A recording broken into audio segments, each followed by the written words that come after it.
Bake your own bread, they said. It'll be fun, they said. Oh, hey guys, I thought I'd follow the trend and give baking bread a whirl. Not sure how this will turn out, but it got me thinking about where our food actually comes from and all the ways people are trying to save money on groceries. Being able to put food on the table is a real issue for many Canadians, especially when a pandemic hit. So I decided to check in with a friend from right here in Ontario who knows a thing or two about farming. Hey, Chris. Hey, Rick, good to see you. Yeah, Chris, good to see you too. Now, Chris and his family are situated right here in Ontario. Chris, what do you guys grow? We produce grain and oilseeds on approximately 825 acres. Corn, soybeans, and wheat are our main crops. My wife and 3 kids live here with us. My parents also live here as well. I bet farming has changed a ton since you were a kid. Well, everybody always thinks of, everybody's got overalls on and a pitchfork and a straw hat, and we all have a big red barn and a few cows and pigs, and everybody has a little bit of livestock, and that's definitely not the way it looks today. Whether it's mechanization or using GPS, using satellite imagery, using some technology that helps us with our seed and our yield. If we weren't able to increase our production on a regular basis, the cost of food would increase. If we can use all these technologies to continue to produce more crop, we can continue to have a profitable business as well as be able to have consumers economically buy their food. Yeah, that's business 101. The lower your costs, the lower my grocery bill should be, right?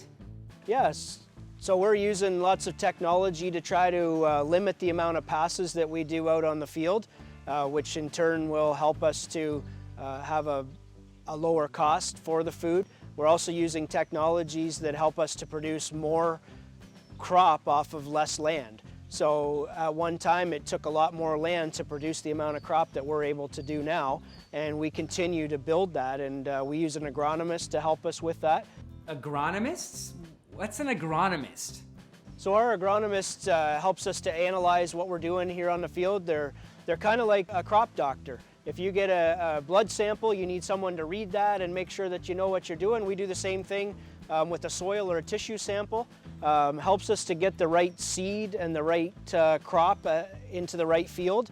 They'll also help us with our fungicide or insecticide applications if we need, and herbicides as well, to make sure we're using the right product for the right timing and to make sure that we're not using more than what we need to.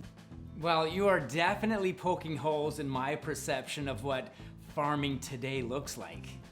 Yeah, so the technology has changed. The work that the researchers are doing is, impressive as to how they can bring things to the market, and we can continue to get more and more technology, because some things happen a new insect or a new disease can appear in our fields, and we need a solution to that quickly.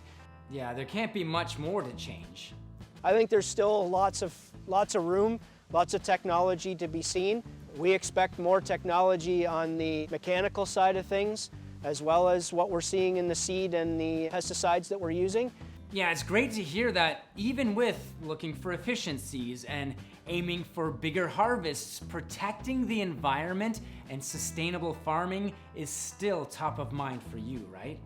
So we see ourselves as stewards of the land. We want to make sure that we're maintaining the land. I'm the 7th generation farmer. I want to see the 8th be able to continue with the farm.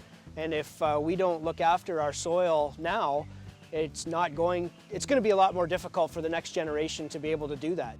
Well, on behalf of my family, thank you so much, Chris. And thanks for dragging my perception of what a farmer does into the 21st century. Now, to learn more about what it means to be a farmer today, check out realfarmlives.ca. You'll get to meet the rest of Chris's family and learn more about how plant science is helping keep food costs down.